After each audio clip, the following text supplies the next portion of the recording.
Welcome back for the final game of the day. It's CLG versus Evil Geniuses. They're facing off in the last game of the first round robin here of LCS 2021. We got 4 more, but we've only got 9 or 10 more games until the spring playoffs, aka the midseason showdown. Now, if you're looking to end your first round robin on a win, it might help to have the most untiltable top laner on your roster, Kobe.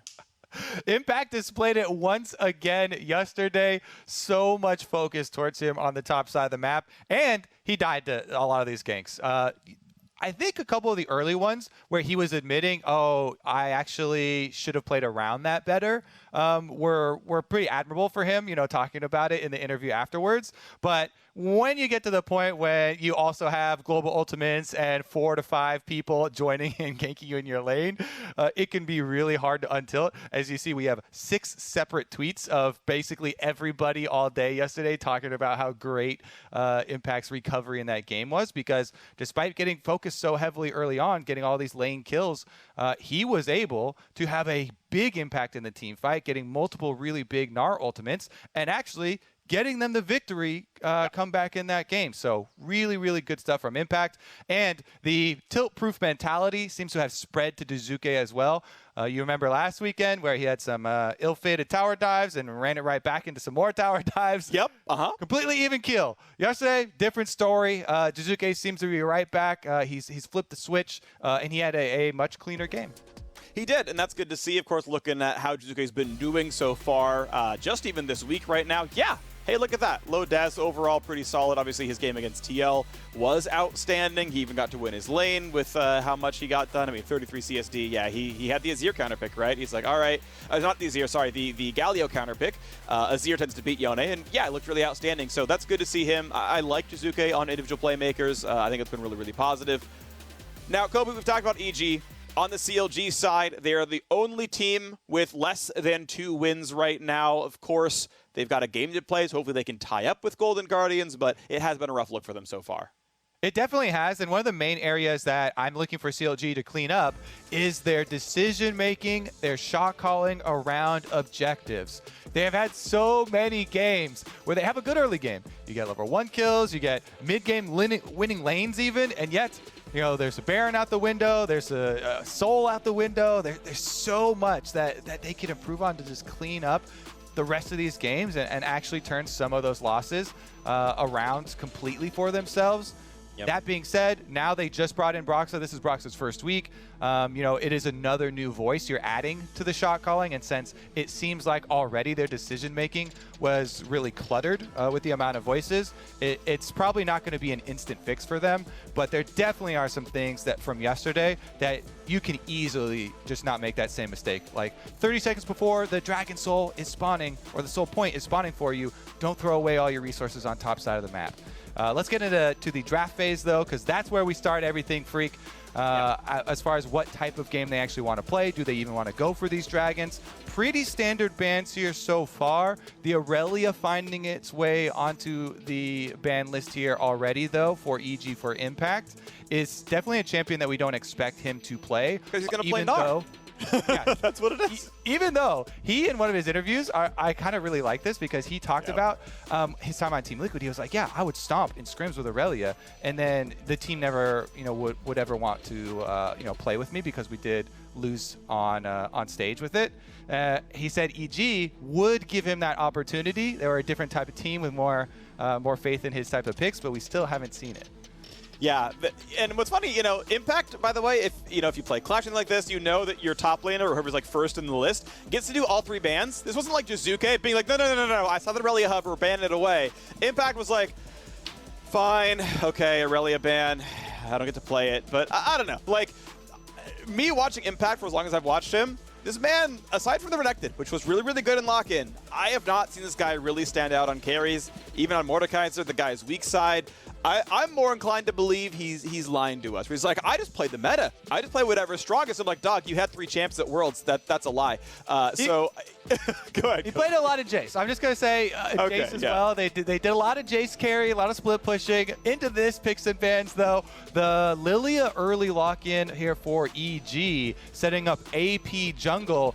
does leave open some of those AD solo lane threats that we are already talking about and setting up for EG. So maybe it's Jizuke again, you know, something like the Yone if it gets through the second round of bans, but they do have the AP from jungle, so they could spread it around.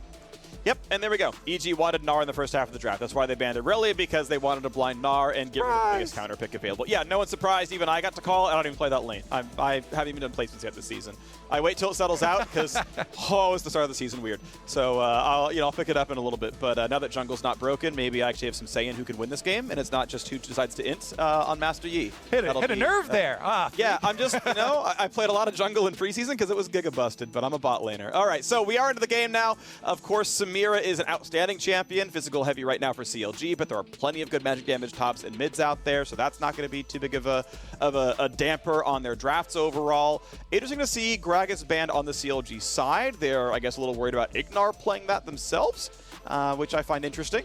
Wait to see what EG is going to put onto their ban list, but we know CLG needs solo lanes, and we know Evil Geniuses need mid and support. Yeah, and honestly, we have only seen RJS really play AP, right? It's the Zoe, Twisted Fate, or Orianna. He has not really branched out a lot, and this is a guy that has changed roles multiple times. So sometimes you don't have super deep matchup, variety from those types of players. They are going to target topside though for Finn, who has been, I would say, the shining light for CLG. Maybe they follow this up with the Aatrox, because even though Gnar doesn't really have a problem there, it has been so big for Finn, just as a pairing with that player. He's really, really comfortable on it, obviously, and has had very big impact for the team overall. Wow, okay. Gragas Rakan, yep. Support bans coming through. Malphite going away as well. Getting rid of all kinds of different options, right? There's the hard counter pick and Irelia to try to win lane. There's Malphite just as the good team fighter. They said, well, you got rid of Malphite. We'll just play Ord instead. He played that one, I believe, just yesterday. Yeah. Had an okay performance. I really do think CLG has looked a bit better since Proxa joined the roster. I think, to your point, I actually agree. I think Finn has been very good as well. Just hasn't quite come together yet. Yeah, I was kind of sad to see him on Ornn duty last time around. It is going to be, really big for their team fighting, though. Samira, everyone always talks about, she doesn't like playing into large amounts of CC. Loves playing with it. Alistar and Ornn get to set her up, and they can set her up from a very long range. You need lots of crowd control when you're running short-range carries like this. Samira and Graves both need help in setting up some of these team fights so that you can, in the mid-game, actually make use of the big damage output, given your short range. And now that you're playing against Azir, I actually really like this late lock-in for EG, because Jizuke, even though in his past hadn't played a tremendous amount out of it, when he picks Azir, he has performed really well on it. And Azir versus these short-range AD threats from CLG should have a pretty good time, especially being able to create space for Kai'Sa and more opportunities for Deathly. Him on Kai'Sa has really been a match made in heaven. Kobe Seems like his favorite. I got bad news for you. I'm looking at Jizuke's all-time most played champions. Is Azir? Guess the lowest win rate champion in his 12 most played champions. Lowest win rate? Lowest win rate in his top 12. It's Azir. You're leading me to water here. I am. Lowest win rate. And we're all gonna drink. All right. It's not good. It's not great. It's a 31% win rate across 13 games. I'm remembering a game in the LCS when he picked it, and it was a hard carry game. So I'm gonna have selective memory. One of the three. And say this Azir game is going to be a big Jizuke Azir game. Yes, normally you're like, the Echo, the Rise. Yeah, but those do well. I'm going to say this one's going to be it. It is the Azir Corki matchup, too. Not a lot of excitement, for the lane phase, but you do have to pay attention to these package timings. It's very easy to sync up with Dragon, by the way, because you have the 4-minute timer. It gives you a full minute of leeway there to continue to be ready for these fights. Pick it up. Get your priority in the river. Use that package. It does insane damage, provides insane safety for the Corki because it overrides any sort of CC trying to interrupt you. You can jump in, or you can use it as a bait. And I want to see CLG focus on that. Objectives, because they have been able to win early games, but they have not been able to kill Nexus. They have not. Sadly, only one Nexus so far this season, but can certainly change things around as we are onto the Rift here. Evil Genius is at 4-4, CLG at 1-7. With a win, they'd be only 5 games behind first with 9 to play until the midseason showdown. A record they can at least close the gap on and make that playoff run. But yeah, CLG, this one counting, they are 10 games to play, and playoffs right now are at 4 wins. So they have to do better than they have been doing. Obviously, it sucks they couldn't play their first 6 games with Broxa. That obviously really, really hurts. You know, some teams, okay, they missed their first week of lock-in, or they missed lock-in entirely, but the roster was together for Spring Split. That's like Immortals had that, for example. This time around, CLG is like, all right, cool. We're a third of the way through, and all right, Broxa's in. All right, let's see if we can do it. Now up against EG, obviously a fairly tough opponent here. A pretty solid team overall. A couple of quick wards to come down to track jungle pathing. Broxa's going to go leashless on red. Similar for Svenskeren, doing leashless on Raptors. And the dueling's going to meet in lane. And when you have a really, really rough start like this, Freak, you know, it is hard to maintain a good atmosphere within the team. But for me, something I think really helps for teams like CLG is going into these games with a concrete goal to accomplish. And so that's why in the intro we're bringing up this goal of clearer communication in setting up for objectives. Because they have actually had tools to win so many of these games and have failed in that because of a lot of the setup, whether it is set up for transitioning vision over to Dragon, whether it is rushing and flipping on some Barons without being able to keep out the opponent jungler. It's these sorts of things that they do need to come into this game with hyper-focused attitudes towards so that you can have constant improvement, because sitting at the bottom of the standings, 1-7, that is what you're looking for. You're looking at actual real change in some of these direct goals. Yeah. Great relating for Jizuke here. Managed to poke a lot of health off of RJS. Would have got him to chug all 3 corrupting potion stacks. Yes, he has 700 TP to get back if he really, really needs to, but Svenskeren's going to feel comfortable with the fact that, look, he's already level 3. He's going to try to push Broxa around, but doesn't know that the man was already on this. But look, it's going for an early tower dive. RJS has to Valkyrie away, and even if he doesn't lose any health, he's losing the entire wave. That is Cannon golden XP gone. That's the caster minions golden XP gone, and now Brock's going to be found out. Thankfully for him, Ignar shorted the dash off of hitting the wall. Otherwise, that would have been being in taunt range. That would have forced a flash away from Broxa. But still, look, RJS. Okay, he can auto Svenskeren a bit. He can't fight back, but he doesn't care. Like, RJS just is 100 health and just can't CS. He's got 11 to 24. Personally, I always liked the Azir side of the Azir Corki matchup, even though everybody goes resident sleeper with it. They are taking it to the next level, Freak. Svenskeren and Ignar really trying to make good on my comment here as far as this being a good Jizuke Azir game, helping him lane massively. Look at the denial to RJS. Loses experience even on a couple of those minions, pushes him way off of the tower. And this is Comet Azir as well. So much better in this matchup than the lethal tempo. So honestly, they are really setting up Jizuke for success to carry a lot of the mid and late game team fights for them with this champion. CLG going to try and help out, but I think it's honestly too little too late, because the wave pushing back towards Jizuke, and he also still has flash, should be very, very comfortable. Yeah, they did set up Jizuke, but it did cost Svenskeren, right? He did 3 camp clear going to bottom side, so he left the Wolves, the Gromp, the Blue Buff up for a while. And it also, now that he has to be topside, it means Broxa got to walk in and take away the Raptors. So there is, a farm deficit in the jungle, about a camp's worth right now, but, 3 to 4 easy camps for Broxa waiting for him, so that probably exacerbates before too long. Top lane, pretty reasonable. Gnar, obviously, generally speaking, is just a good laner into tanks overall. Impact feeling pretty comfy here. Spin's running a bit low on mana. Impact not only gets a pretty good lane, but is going to have, honestly, pretty similar value in a team fight as long as he can control Mega Gnar well. One thing, too, that I want to point out, I need to see a sweeper switch here for... Okay, there we go. Svenskeren's got a sweeper. Anytime you give up a quadrant of your jungle like that, you're pointing out, hey, he's going to get counter-jungled on his red quadrant because of that. It does cost him something. You need to re-enter your jungle with a sweeper. There's no reason ever for junglers to keep trinkets this early on. So sweeper, and you use it primarily by your Raptor Brush, because that is the most common. Anytime you see it counter jungled, you should 90% of the time say, hey, this is so easy for them to leave a ward right here, so immediately clear that one out. Svenskeren does go pick up his Krugs real quick, and he will find those counter-jungled Raptors. Let's see if he uses his sweeper. It is ready. Nope. He does not. But the Raptors are back and he killed them. But yeah, ultimately, or at least he killed the small one. I don't know exactly what happened. They left small ones in there. Smart by Broxa. You delay the respawn, as you know, and that's why it showed. Yep. All right. Well, ward in mid lane. They see Svenskeren going across. Oh, he just missed it. Just missed the ward in mid. It's not going to mean much regardless. It just would have been a little bit of golden XP.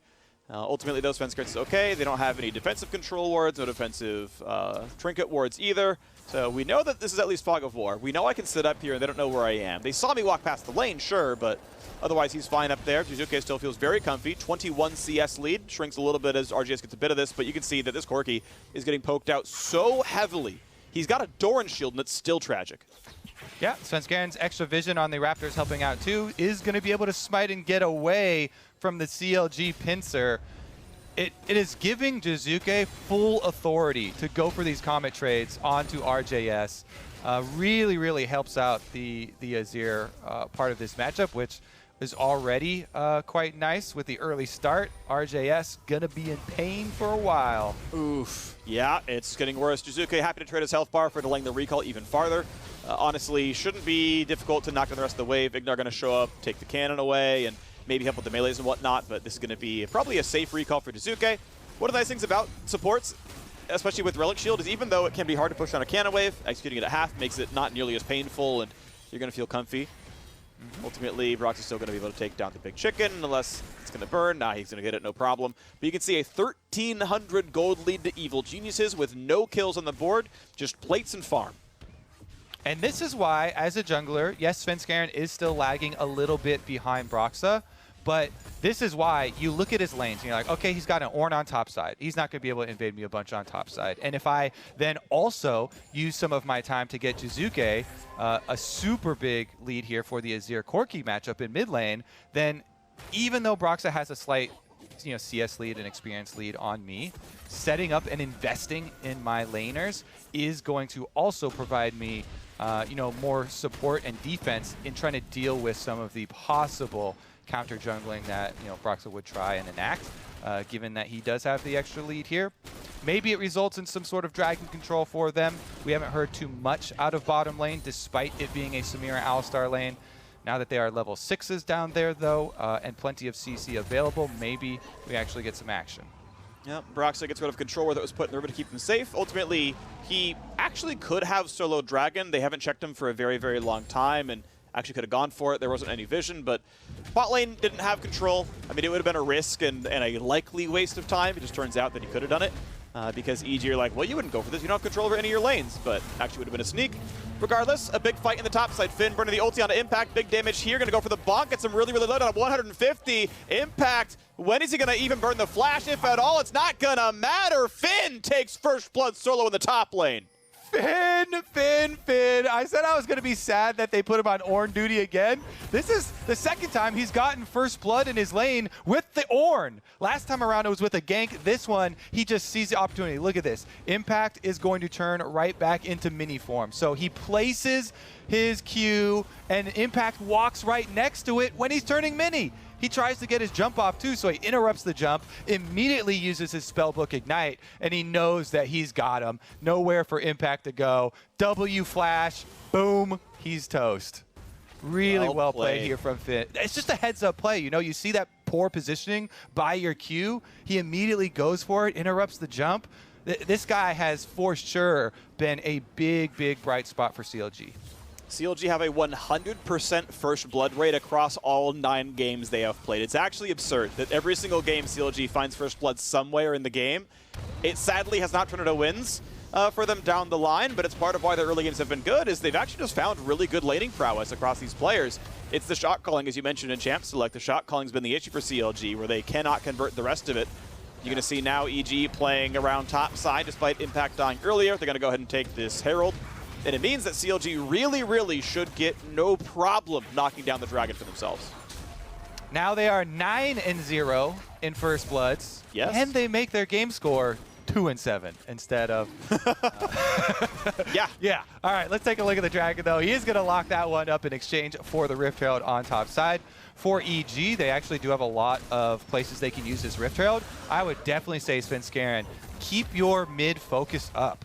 Use Dazuke early lead here on Azir. I mean, they actually even forced RJS into the early Vamp Scepter here to try and sustain through his lane. Keep pressuring that mid lane. Use the Rift Herald mid lane. Open up the map through that way, and use Dazuke's early lead and his teleport to be able to regain control of the dragons. They only gave 1 up to CLG this early on. It actually doesn't mean a tremendous amount because they do gladly trade it for the influx of tower control, tower damage via the Rift Herald, and a bit of extra gold.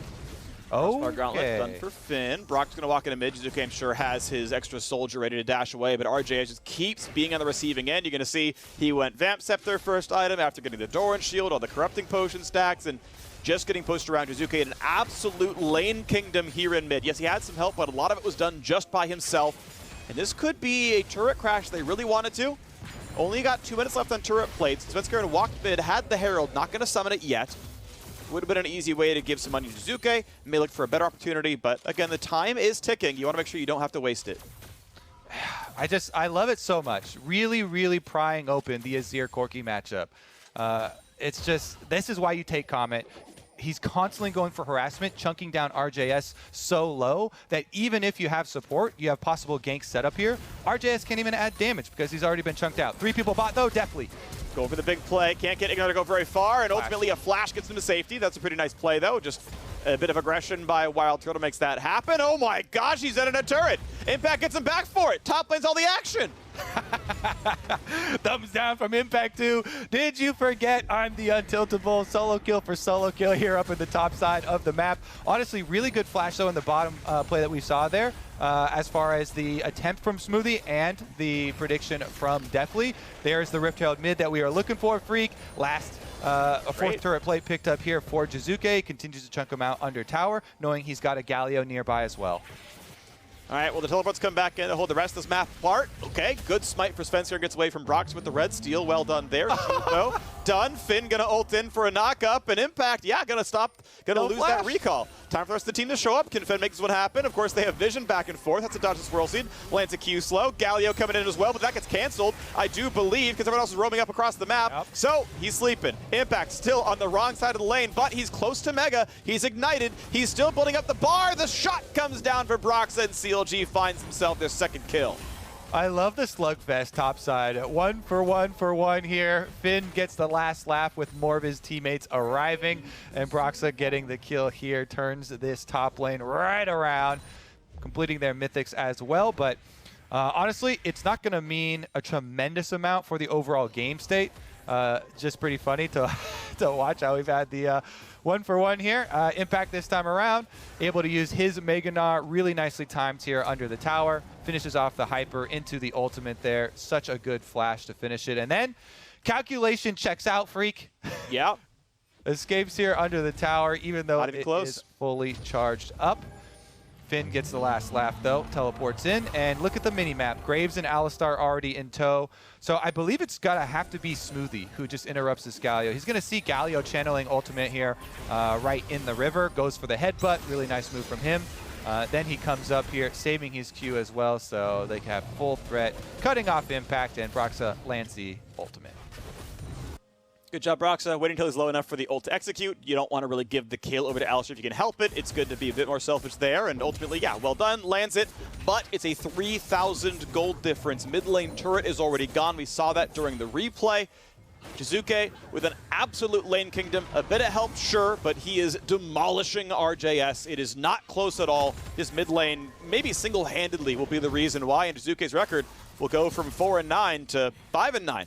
That'll be an improvement, you know? And Wild Turtle now going to be in a rough spot. Has cleanse, burns it a bit late. Spell shield some of the damage. Gets the shield back on. Has some time to put the ulti in. Definitely not going to be the target. Auto attacks coming through, getting him pretty low. They're going to find the next stun. They're going to find the trade kill. Nicely done. And now they're going to keep the dive going. Wild Turtle may have the damage. Gets taunted. Smoothie just holding the aggro. Now has to drop the turret, but Turtle should still get this kill, no problem. Gets the Q auto, and now dashes away. Well played to the squad. CLG get a 2-on-2 kill in bot lane, but they're going to be napping as the rest of PG are showing they're going to get these kills back. Turtle cannot get enough done. No mana for the ulti. He's going to drop a double kill comes through for Svenskeren. That stasis provides so much value, with CLG sticking around under the tower, waiting around to pick up the kill. Buys enough time for EG to come down and cut them off for the extra kills. This also times perfectly with the Dragon Freak. So many times these big plays right before objectives stick around a little bit too long. It initially started out so good here for CLG though. Turtle's able to kite away, build up style for his ultimate. So he gets his ultimate channel off. Smoothie goes into lockup deftly because they burned his summoner spells on the previous engagement. And then Ignar here, big value stopwatch. You see on the minimap, Azir's already heading down. So even though Turtle is able to get out from under tower, teleport comes in. Svenskeren flashes for the sleep to make sure his teammates will pick up the extra kills. And this money going over to, actually both kills went to Svenskeren himself, who is building damage Lilia. So going to be plenty of damage here for the EG side as we progress through this game. Azir for Jizuke, yes, has had lane kingdom. I think that the choice from EG and Svenskeren to send early resources to get him the lead in this lane, push RJ out early on, force his teleport use, force all his consumables to be used, allow the Azir to constantly go for these Comet trades and poke this Corki out, have led to a really good opening for them. Everybody coming mid to try and answer though, and Jizuke goes in.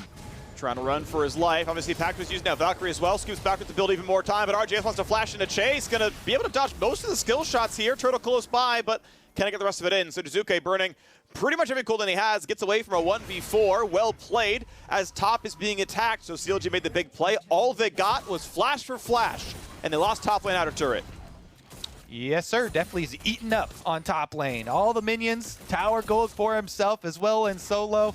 Kai'Sa being able to go side lane right now feels really good. You get her to level 11 off the next one, and he will be ready to jump in on any of these picks. You know, Lilia starts it out with a sleep. Impact there on Gnar has been one of the top lane players that is the best at managing his rage and joining with the team for those team fights. Goes without saying, as we saw yesterday. So EG set up for a very strong mid game here, and kind of as we foresaw, they aren't really worried about the dragon stacking or the early dragon that CLG got in trade for that Rifthold, because they do have so much map control. Well, control going to keep going forward as they're obviously tied in Drakes right now. Going to be the second Herald picked up, no problem. Smites it to guarantee, no random snipes from the wall or anything. Fight for the chickens. Bit of a trade regardless, but still 22 CS lead for Jizuke.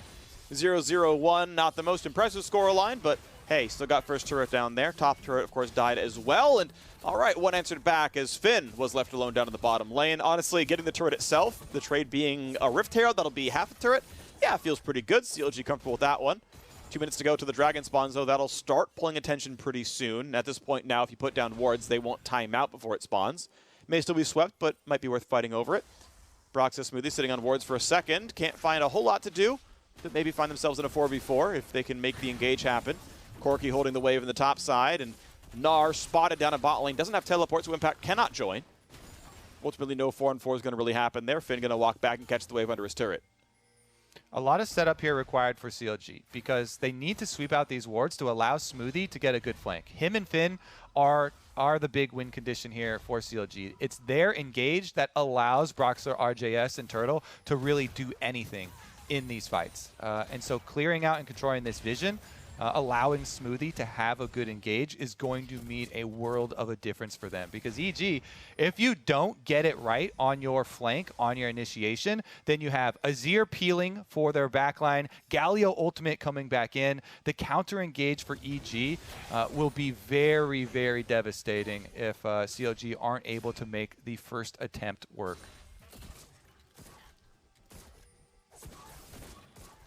Well, mid lane being attempted right now by Wild Turtle. And the ward control actually belongs to CLG down here. So if they are in position, and they kind of are, this dragon may well go to them. It is going to be an Infernal Soul game, which is pretty nice with something like Corky Poke. And, I mean, overall, you got 3 champs who scale outstanding with all those offensive stats.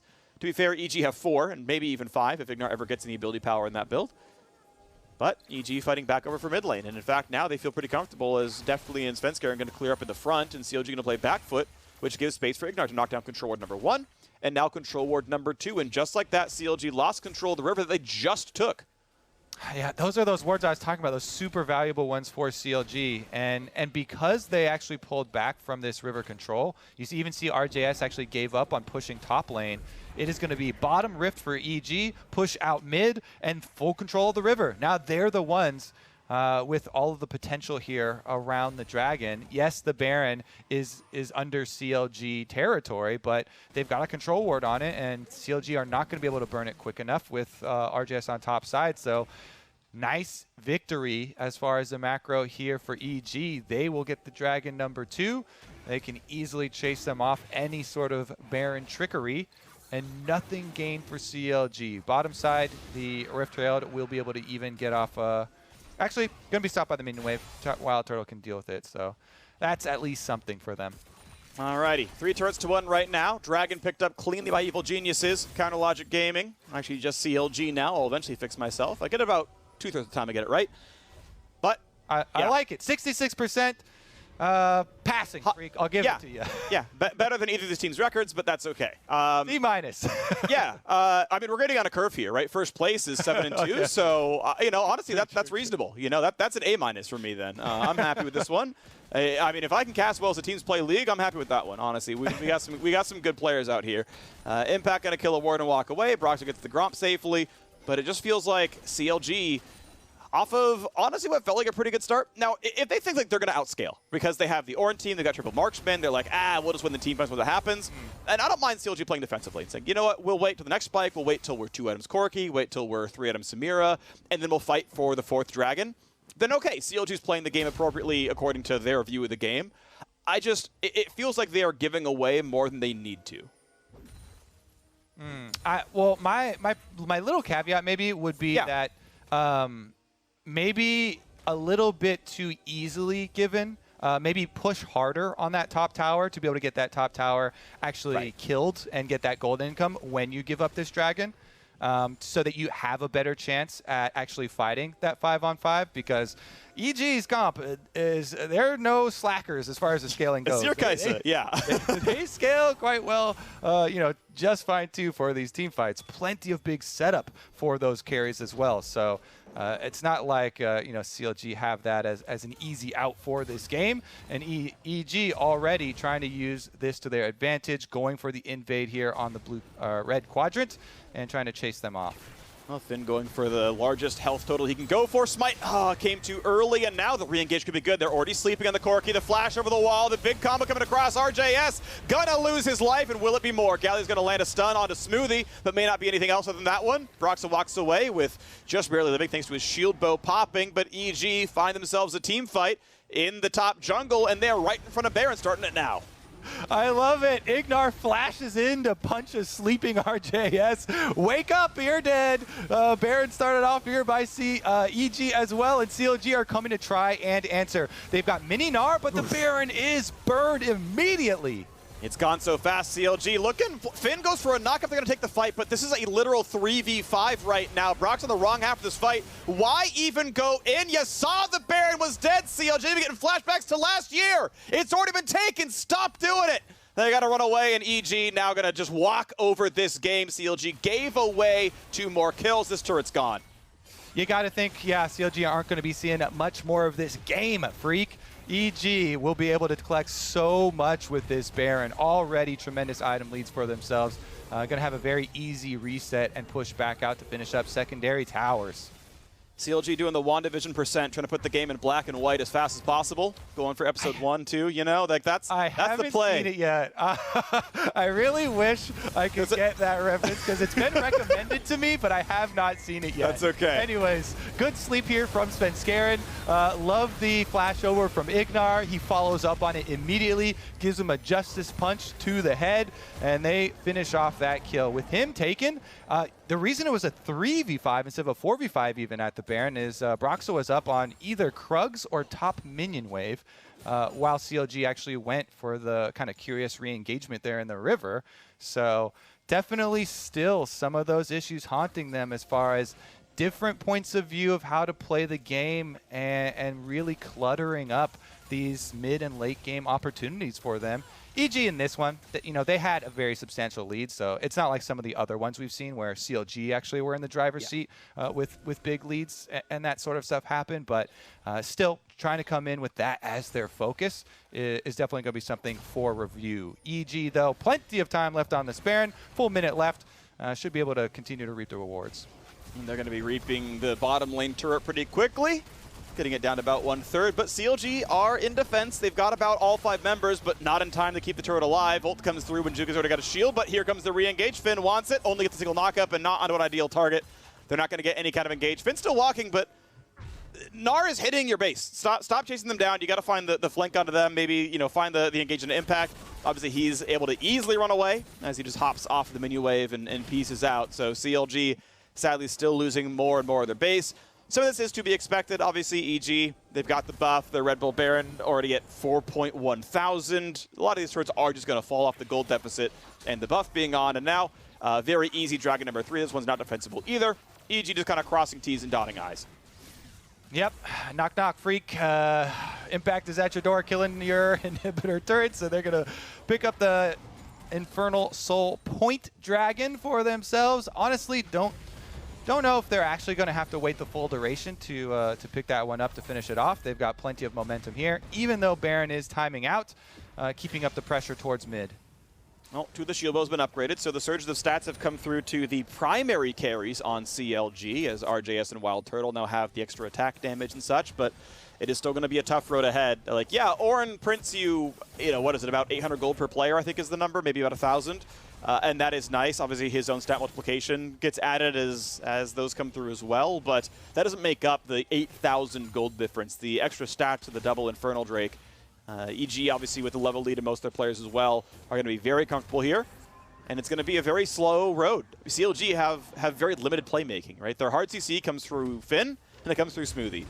It's really, really ult reliant, right? It's okay, Finn sounds the horn. Was EG in the right place or the wrong place? If they're in the wrong place, okay, CLG might find it. If they're in the right place, doesn't matter. They can kite back, they can stay grouped, and CLG can't really split them up.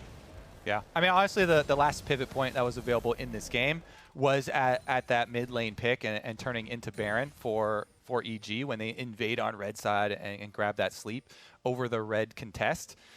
Since then, it should be a sweep for them, and if it goes as projected, Freak, this coming off the back of the Team Liquid win, improving them and moving them right back up the rosters is another team here. EG, where coming in, talked about being one of the top for LCS, did really well in lock-in, does kind of further strengthen that pool of the top teams battling and creating this very competitive environment at the top of the standings. Yeah, sure. I mean, they'll be 2 games behind first, 1 game behind second. EG are obviously very much in that running. It means we have a nice delineation where 5 wins is playoffs, 4 wins is outside, and it'll be up to Immortals and FlyQuest and CLG themselves and Golden Guardians to make that deficit, getting 1, 2, 3, even 4 wins caught up to make that play happen. Obviously, CLG looking on the outside at 1 and 8 is going to make that playoff run very tough, but, hey, look. This is their 3rd game with their actual roster. Like, they drew the bad RNG of Visas not being ready in time. Like, it sucks to suck, but look, these records carry through. They actually matter towards Worlds as well. It's a 5x round robin for Worlds. You don't reset after spring playoffs like you did in years past. And, well, I'm sorry about that, but you have to make the games up somehow. I just think it's funny that you slip in the "it sucks to suck" right in the middle of the speech. Fair enough, Freak. Honestly, this might not be their full roster, by the way. The door is still open on if they put Poe Belter back in. I know they've been considering, since Brox is a jungle change, mid jungle is very important. Maybe they even still have moving parts. So there's nothing to say even that CLG actually even finished the year with this exact starting lineup. They still obviously have a lot of things to work out internally for themselves. Currently in this game, they've got a lot of stuff to work out, and everything is stacked against them. So with RJS on the bottom lane right now, trying to catch this extra wave. Don't believe he has a package in tow. So even though he does have teleport, seems to be just trying to thin the wave here for CLG, not give away too much of the priority to be able to control vision around Baron. Because if you give up that wave without fighting for CLG towards the mid here, then that easily allows EG to walk in from mid lane to the red quadrant of your jungle behind Baron and take away your vision. That's the point where CLG truly lose, when they don't have that opportunity to make the engage you're talking about. You know, Alistar plus Ornn, now RJS has package, so this is a moment for CLG. Oh, never mind, it's toast. Goes over the wall, doesn't find anything with it, not even gonna deal damage to Baron. They just said, maybe I can stop a recall, could not do so. Teleport going into the mid lane, by the way, so it could just be Nexus turrets getting attacked right now, as Gnar may also be in a flank spot. It is Impact trying to join in, but he is mini. It's not going to be a lot of CC. He gets the Stride Breaker, slow the shove into the wall, gets Smoothie to safety, though. Couldn't quite lock him away, and now Impact, almost mega, very low on health, can't find more of a turtle. He's burning. He's so close to dead. 7 health after a bit of regen. Probably was at like 3 or 4. Just barely lives. Jizuke doesn't know his own strength. He actually puts him all the way over the wall. I think he was trying to just knock him into it for the CC there, but does push him a little bit out. Regardless, 20 seconds on that Dragon Freak. And this is Infernal Soul. CLG get to reset, though. By miracle, Wild Turtle lives. Sliver of health, so they still have hope. CLG going to try and dig this one out of the dirt.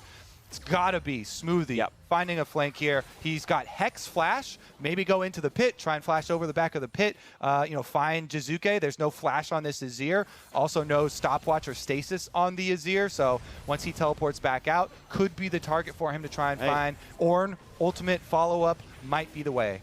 Jizuke's on the way. Turtle got Infinity Edge during that death, or so I should say during the walk back to the fountain. He hit the big power spike every AD carry cares about. 4k health on this dragon. Smite fight's going to be important. Broxa is down 2 levels under Svenskeren. Fight might continue. They're going to find a first taunt. Finn now has ulti available, level 16 Ornn. Will they find the engage? Smoothie finds a single stun. Svenskeren's low. Burns the stopwatch. Stun to the back line. Svenskeren forced to flash away. This could be an easy dragon pickup, and it's going to get picked up by Broxa. Team fight begins. 1 for 0 so far. Mini Gnar doesn't do any damage at all, and they're going to find a second. A double kill for Wild Turtle, and CLG are on the chase. EG forced one away, and they are missing their jungler. Baron is available, and CLG, truly counter logic, may in fact find a comeback win after so many comeback defeats. Oh, they're digging it out of the dirt. All right, Freak. CLG make the play. They stave off the Dragon Soul. They're going to pick up the Baron, and they're going to send this gold swinging right back the other way.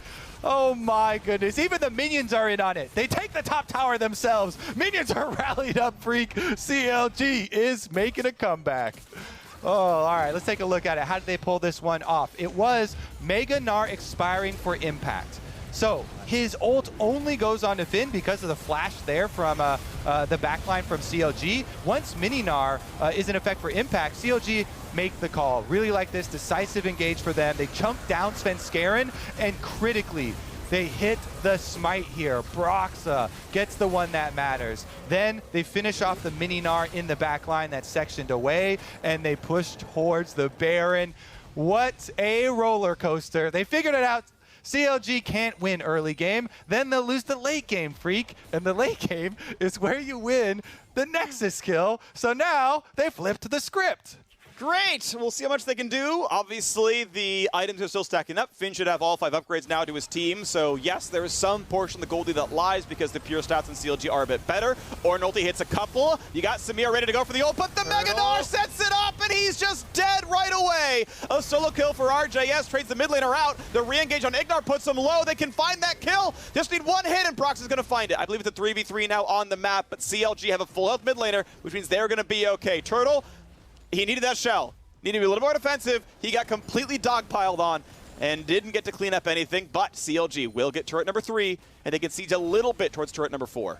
Yep, there's a lot of gold to get picked up. Whenever you get a late game Baron like this for the losing team, it usually results in really big Baron power plays because there's so much standing gold in these towers that they can then pick up. So 2 here on mid. Nobody was around the top one in the top lane that died, so they didn't get the local gold for it, but definitely happy to reopen the map for themselves. They got a little bit ahead of themselves on the engage towards mid lane with the look from Smoothie, but still are able to get the value here out of the extra 2 tower kills. Here's another look, and remember, on the bottom of your screen, you see Jizuke going versus RJS. he comes right from behind him, lands the auto plus the Q there, so immediately takes out the Azir. That's why, even though Wild Turtle goes down in the melee there, getting locked up, they still have priority here for CLG because RJS finds the angle onto Jizuke, takes him out while everybody's distracted. Alrighty, back on the map. The gold difference now only 5,000. It's still rough. I would probably still take EG overall, but CLG have brought it a lot closer than it was. There's certainly a fighting chance here. Next dragon spawns in 135, and all CLG can get is delaying the soul and saying, well, in 5 minutes, maybe we can get it. But it means they've got to win a lot of dragon fights in a row. You don't want to give that one away. Judging by the last few fights, they can certainly contest. And certainly they've got the abilities to do so. If Jizuke can't get a good team fight, RJS can assassinate. And indeed, CLG now playing with the wards. They own the jungle. They own a lot of the movement around this map. Makes it hard. Ignar can't really do much. He's level 13. He's an easy mark in a lot of these cases. Can't fight for the wards. And Freak, you get an Ornn item, you get an Ornn item, everybody's getting an Ornn item upgrade. You kind of cautioned against the scaling here with all these carries on CLG, all getting big damage upgrades with the Ornn items for themselves, and Smoothie and Finn bringing plenty of setup for the team fight. They definitely have the power. 47 seconds on this setup for another Infernal point for EG, though. Broxa has to have steady hands again. He won the first round of Smite Fight. Round number 2 will be just as important, though. Bloodthirster finished now for Wild Turtle. 4 items spike obviously has been in for deftly for a bit. Rapid Fire Cannon, 4th in. Gives him only a single auto attack, but it can help when you're trying to just, finish off that kill on a Corki or Samir or something, and lets him play a bit safely. Nice chunk of damage there as RJS lands a bit. And look at that, Jizuke is recalling. He has enough time to recall and then TP with the 10-second timer, but CLG are owning most of this wave. They're owning the river, and RJS is very safe in wave clearing. I mean, the package is unstoppable. You cannot surprise RJS and kill him. He's got a QSS if it's, the worst thing ever, so has to burn package, but as Azir TP's mid, you can just burn this dragon. Like, this dragon is dead every single time. So it's 3 stacks apiece now, as CLG might have to walk away. They should have the safe escape. And again, there's no waves going into the turrets right now. This one is the only one. And again, Corki shouldn't have that much problems in clearing it away and keeping the team, around to make sure the turret doesn't fall. EG still need to keep eyes on Smoothie. I like how they're warding their flanks as they push up here in mid. And Jizuke putting down the Azir turret for themselves, trying to make sure they don't get surprised by this Alistar. They do have flashes on both their carries, so they definitely have ways out of it, plus the possible self-peel here with Azir and Galio, but that is the opening CLG are keeping their eyes towards. Mark the Galio, mark the Azir. Definitely some of the scariest ones here. Watch for the Mega Gnar bar. Right now it's mini, so Impact's not going to be a threat just yet. Summit Azir turret mid lane. Gonna help the wave clear continue on. We know Baron's in 40 seconds, and this time around EG own the passageways in. Obviously, they can burn that thing down quickly. You've got a 4-item Azir and a 4-item Kai'Sa. That is a lot of damage available. Definitely true. Also, they're doing their best to deny resources to CLG. Blue buff taken away. Red buff will be spawning pretty soon, so they just keep them pinned up here at the tower with the siege. Possible. Good taunt means so much damage. They're going to go Drowsy, but there might not be the re-engage. He's sleeping. Ornn cannot get the other half coming across. A good ult for Svenskeren. And that is a disengage for Evil Geniuses. They only lost 1 ulti. CLG lost a lot of health. Wild Turtle has some lifesteal. He will hit the top wave to go for it. But Baron is an easy target. It'll die in about 8 seconds. You can see definitely hasn't even started yet. And it's already at half. And CLG probably can't even get there in time. They cannot. That is such a fast Baron. Off the fact they already owned the jungle and got to easily retreat to it.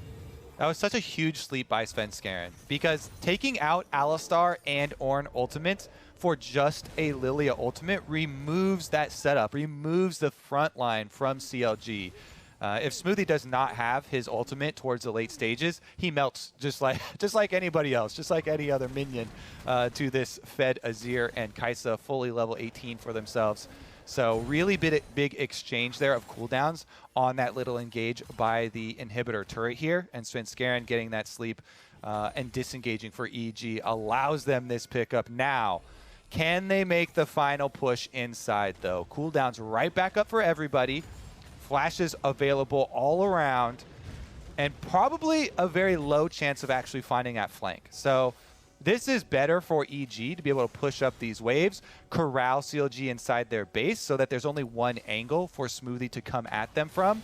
And then they just have to worry about the long-range Ornn follow-up. Should be a lot easier to deal with, because if you can actually front-to-back it here and there's not an Alistar flank, then Jizuke and Deftly will have so much freedom with all their momentum. And Deftly's on full items now, has his armor penetration now in as well. Lord Dominic's regards. Jizuke's had Void Staff for a while, but building towards Banshee's Veil to make sure he's very safe and can sometimes even ignore the Ornn. Wave clear. Decent up at the top side. RG has taken some damage, has some sustain, and ultimately gets rid of the wave with the help of Broxah, level 17 over there on Graves. Obviously not the same income, so only 3 items into him. Full item behind Svenskeren. Nice swirl, so he gets some good damage, and almost takes the Kaisa poke as well, so that could have been a lot of health missing. Impact stays pushing in the bottom lane. Stopwatch available onto him. Stopwatch available on Wild Turtle, so those are stacking up as well. RJS on his way towards what I'm guessing to be Infinity Edge for his final slot. Bottom turret very healthy. Mid lane at about half. Top lane also under siege. Good damage again. The poke available, and they actually popped the shield bow. He took just enough damage to have to lose that passive, and that is a big durability loss. Yeah, so much harassment from Jizuke. Continues to hear into the late game, and because they force him back to the fountain, he does pick up package here for RJS. No, it's 4v3. You could go right now. I mean, Gala could ult in, but you might have the burst. I mean, package fully cuts them off. Yeah. I don't know. That felt doable. They also had flash for Smoothie there, so it's not like you don't have follow-up. They could both initiate. If you have package plus Alistar flashing for the go there, maybe they can make it happen. That being said, EG, as we said, all of their carries do have their flashes as well, and looking to turn it around. Smoothie has the flank now. RGS coming around. Okay, round 2, they find the pulverized package comes across, but he's on top of Galio! He's on top of Galio and he dies! That was so telegraphed, CLG! That was not the time! And they're gonna find damage in turtle, force to flash away. Deftly in the back line, EG have done it. This game is over. Evil geniuses.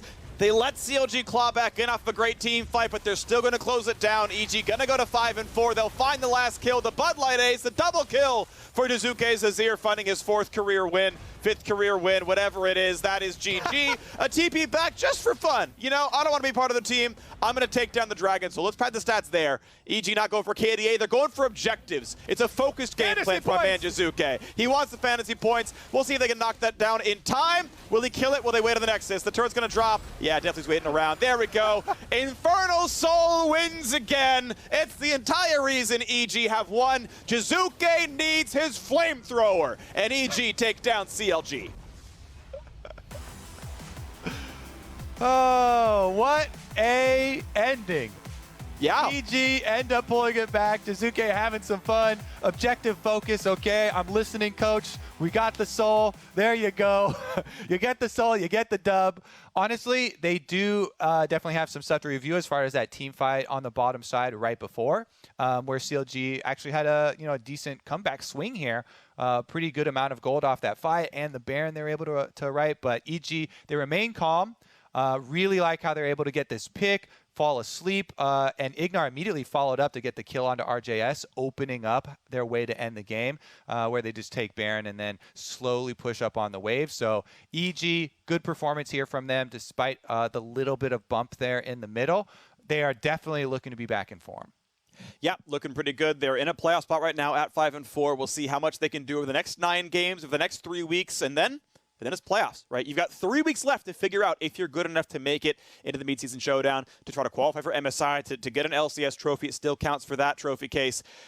And we're halfway through the split already. I'm glad that it's actually on the end of a Sunday that we're halfway through, unlike the other years where it's like, randomly in the middle of the week, and you're like, all right, it's time for their game. But CLG, they are the definitive weakest team right now. They are 1-8. They have the worst record in the LCS. They play all the teams again, and their only win was Golden Guardians. And Golden Guardians have shown improvement. They've shown some new compositions. CLG's marksman comp, they couldn't quite get it through. They had one good team fight to give fans false hope, and then, went back to not taking a 4v3, going in only after the Galio's ulted in. You're going to land on top of that one. It wasn't quite there, and it broke my heart a bit because they had the tools. Yeah, exactly. It's, again, kind of the same theme here. The coordination, just the timing on some of these things, even when they both decide they're going in, it's a little bit desynced, and that little bit is going to cost you a lot versus the teams that have already calibrated those initiations, or the defenses in this case. True. GG. And if the CLG roster keeps changing around, if Pivotal does indeed come back, and if there's some other swap down the line, I mean, I like everyone else. I think they're playing well. You know, we'll see. I think RGS has been solid, but it's at least an option there.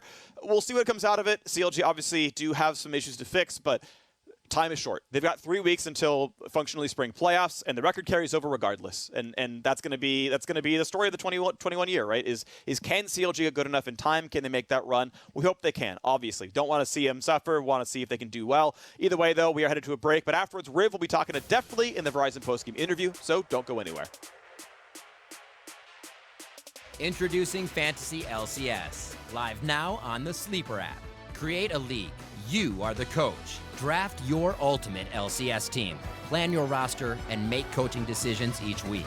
Compete against friends throughout the season. Rep your team, talk trash, and see if you've got what it takes to win your league.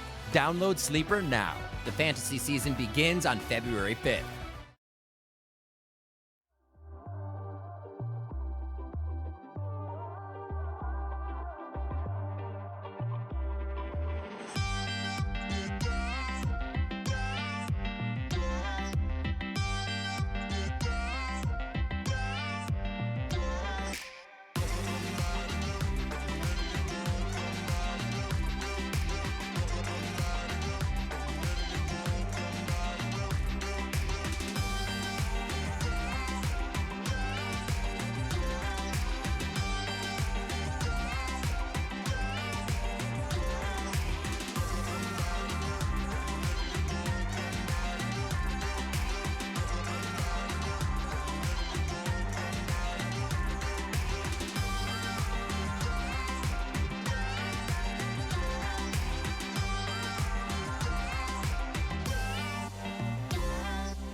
Welcome back to the LCS. I am joined by EG's Deftly after their win over Counter Logic Gaming. Deftly, always good to see you. How has Living Evil been?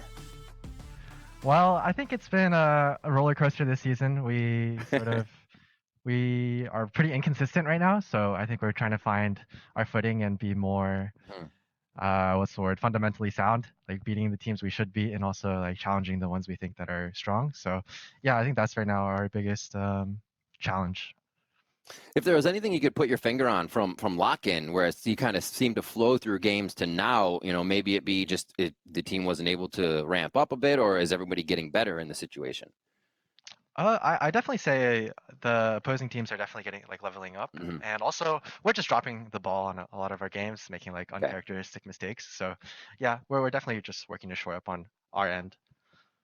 Right on. For this game, it was a decently aggressive early game, and definitely from the viewing end, a bit back and forth. From your point of view, did it feel like that as well, or did the team feel in control here?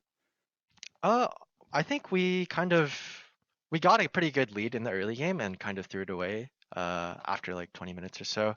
I made like a mistake on bottom, and after that, I think Samir got like a kill and an assist. But we still managed to like play our game and still like close out eventually. It just took a lot longer than we thought we would need. Right on. And definitely, I wanted to get your idea. What are your biggest takeaways here from the first half of the round robin? And are you looking forward to any of the rematches? Oh yeah, I'm looking forward to playing almost every single team, to be honest. I feel like our record doesn't really indicate how strong we are as a team, even though we finished the first round robin 5-4. I think we still have a lot to prove, and like for the teams we did lose to, we're going to come back with a vengeance and look to win. Oh, that sounds awesome. I'm sure the fans are ready. Final question for you. New patch coming next week. Do you think we're going to see some people on different bot lanes? Maybe? Oh, yeah, for sure. I think with the new patch, like the two most prominent AD carries right now are Kai'Sa and Samira, and both of them received nerfs. And on top of that, I think Jinx got buffed. So I think there's going to be a lot of changes in bot lane, and we'll just have to see. Absolutely. I'm sure everybody's ready for next week. Definitely congratulations on the win as we head to the Bud Light breakdown. I want to say thanks again for your time. Thank you. Thank you. And thank you, Riv, for bringing us that interview. Great to hear from Deathly after another strong performance from him down in the bot lane and beyond. But overall, a victory for EG here today to finish our entire week of games. And I'm going to hold off a bit on the talk on Deathly because, Emily, I think we got to bring it to where some of the pressure was coming from EG early on. Yeah, so basically EG really focused on getting Daisuke's Azir head in mid. This was, you know, straight up bullying RJS in the mid lane. What I did want to point out from this as well is that CLG's response I actually really liked. What they did is they ended up, after you see RJS almost have to back, they end up going down to bot side scuttle and grabbing that, which actually set them up for an early Drake, and that delayed what ended up being EG's dragon stacking. So this set up Daisuke in mid really, really well. He had a very significant CS lead early on in the game, and that set the tone for EG. But I did also want to point out that CLG had a pretty smart response to it, and it did almost delay the game enough that, you know, with the Corki scaling, they would have been able to come back with a few other execution things. I feel like if I was in that scenario for RGS, I feel like I might have just been happier if they just dove me and killed me and I traded a kill or something like that. So at least like I get some money, but instead I'm just staring between my two mid towers with 3 people trying to dive me at level 3. Oh man, that's such a tilter, dude. I feel bad for the guy. Yeah. It felt like they set one of those, you have to be this tall to ride the wave here in mid lane, and he just couldn't actually make it there. And from then on, we did see CLG trying to put their best foot forward. But, it really does come down to a lot of what we saw when the Barons really came into play, and EG having some great reactive moments. Right. I think EG did this really well to get a pick on the enemy mid laner, and then they chunk out everyone else as well. Azir does so much damage to Baron along with Kai'Sa that once they realize that they chunked up the members, they can just bum rush back to Baron and kill it before they can get here. If you take a look at this Baron, it dies in about, I'd say, 10 to 12 seconds around that time. And this is like 23-ish minutes into the game. If you can take down Baron in like 10, 12-ish seconds at 23 minutes in the game, that's pretty insane. So they have so much damage to do these Barons, and they do it multiple times this game, actually. Yeah, I think they identified that with Azir, Gnar, Lilia, and Kai'Sa, your Baron DPS is absolutely insane. So they were able to do that a couple of times. The second Baron of the game they got, I believe, is actually all 5-man up. It comes right after this, where they just chunk a bunch of people out in a mid lane fight, and then they go, okay, well, we're just going to fall back. And they already have a bunch of pinks laid you see in the jungle, and so CLG will need to walk through there, but it takes longer to go into your unwarded jungle than it takes the other team to retreat through it, because you're sending abilities into the brushes to check for them, to make sure that you're not face checking the opponent, that they're not waiting in the brush to kill you, and it takes time to actually sweep all those wards. And during that time, EG's like, well, we were just on Baron the whole time, and they got another one for free. Yeah, when we're looking at EG and evaluating how they've been done, a lot of it comes down to early on them saying that they felt this immediate synergy, trying to track that and what it means for their team play and making calls. Emily, what do you think was on display here as far as what we can take from EG and trying to think of them as one of these contenders within the context of the league? So, as Definitely said, I think they have made some execution errors that they themselves are like more than well aware of. What I do really like about EG is, I guess, something that people generally just ascribe to impact, but when they do get set behind early or when a bad play does happen, the team doesn't always like overforce things like we see other teams do. Like typically there's this moment of panic where you can see a team be like, okay, now we have to force a play elsewhere on the map, right? Or we have to do this in response to whatever's going on, and that might not be the best decision. I think what I've seen out of EG is that they typically do take a step back or immediately rotate to do something as a unit. And I like that. Like I know, again, a lot of people will ascribe that to like the untiltableness to impact from yesterday, where the team was able to recover really well. But that's one of the things that I do like about this EG team. I hope they continue improving. I know I was the one that highlighted Deftly yesterday as someone that I think has really defied expectations going into this season because I don't think people thought really highly of him. And I've really appreciated his team fighting. So I hope that can continue as well as we transition into 11-4. I don't know if this is true, but I'm going to say it. To me, it seems like EG has a lot of fun playing the game together. Like with the personalities on the team. I've played with Deftly before, not necessarily everyone else, but they all seem like they have fun playing the game, especially Jizuke. So if they're able to have this interaction where they enjoy playing with each other, that just goes so far in terms of like your team morale, even when you're doing bad. But luckily, they're doing well. So.